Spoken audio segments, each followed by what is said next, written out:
जो नाम है वो शायद इस क्षेत्र में भी कुछ कर जाएं, क्योंकि इससे पहले 11 विधानसभा सीटों में उनकी हार हुई है। तो एक किरकिरी यहाँ पे बहुत बड़ा हुआ था, क्योंकि इससे पहले भी जो कमान संभाला था अजीत जोगी ने ही संभाला था। तो अब ये कहा जा सकता है कि दूसरी बार अगर दिया गया है तो इन सीटों में कम से कम 5 से 7 सीट लाने की उम्मीद जो की जा रही है। कांग्रेस जैसे कि बता भी रहे हैं, कांग्रेस की जो अनुमान लगाया जा रहा है 5 से 7 सीट हम ला सकते हैं।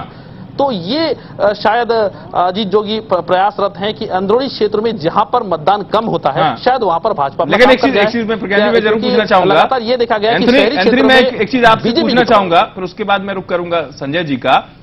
नरेंद्र मोदी जिस चीज को भाषण में बड़ी प्रमुखता से और बड़े हुंकार भरते हुए कह रहे थे कि आदिवासियों की हितैषी कांग्रेस कभी नहीं रही, तमाम सरकारें बनी, कोई भला नहीं किया। लेकिन एक बात ये भी सच है जो आंकड़े कहते हैं कि आदिवासी बाहुल्य ये इलाका है जहां आप खड़े हैं और वो तमाम सीटें आदिवासी बाहुल्य हैं और वनवासी हैं वहां पर। सोनिया गांधी ने भी अपने भाषण में उनको कहना पड़ा कि केंद्र सरकार ने आदिवासियों के लिए इतना किया है।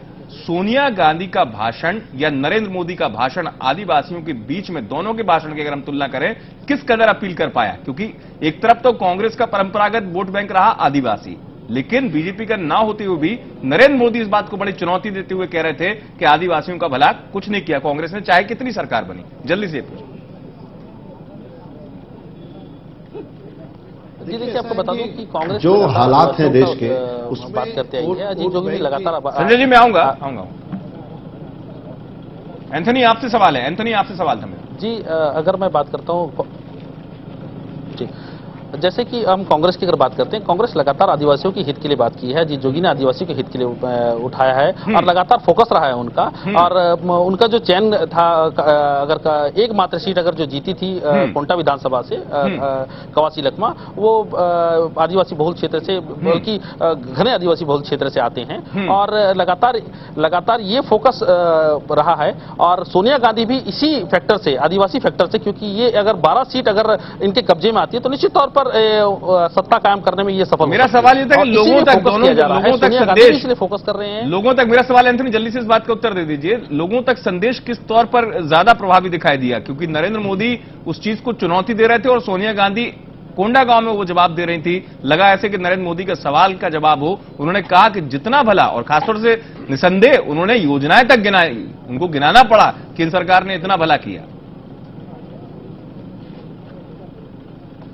बिल्कुल, नरेंद्र मोदी ने यह सवाल बस उठाया था। उन्होंने ये नहीं कहा था कि वो आदिवासियों के बहुत हित के लिए कोई काम करने वाले हैं, लेकिन ये सवाल उठाया था कि आदिवासियों के हित नहीं कर रही है कांग्रेस, ये उन्होंने उठाया था। और इसी का जवाब सोनिया ने आज दिया था।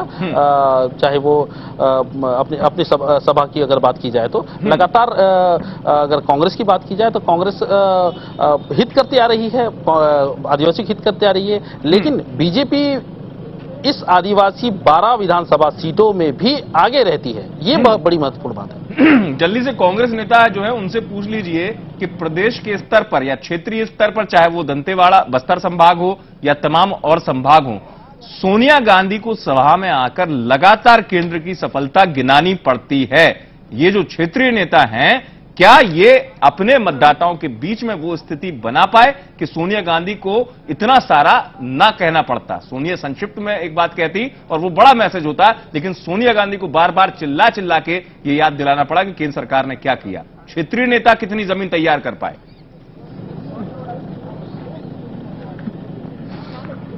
अब मैं आपसे जानना चाहूंगा कि जिस तरीके से लगातार सोनिया जी आके अपनी केंद्र सरकार के बखान करते हैं, क्या आप लोगों से जुड़कर ये बातें क्यों नहीं बताते? लगातार पीछे अगर हम पलट के देखते हैं, पीछे अगर देखते हैं हम, तो कई सालों से बहुत दूरी बना चुके हैं नेता। क्यों ऐसा, क्यों कि सोनिया जी को आके यहाँ पे अपनी योजनाओं की बखान करनी पड़ती है? आपके नेता क्यों नहीं करते हैं लोग? नहीं, ऐसी बात नहीं है। हम लोग भी अपने स्तर पर करते हैं। सोनिया जी बखान नहीं कर रही हैं। सोनिया जी जो कर रही हैं उसको वास्तविक रूप पर वो बता रही हैं। आज आपको मैं बताना चाहूंगा, यही साफ दिख रहा है कि 12 के 12 सीट वो कांग्रेस की ओर झुक रही है। और कांग्रेस इसमें विजय हो रही है।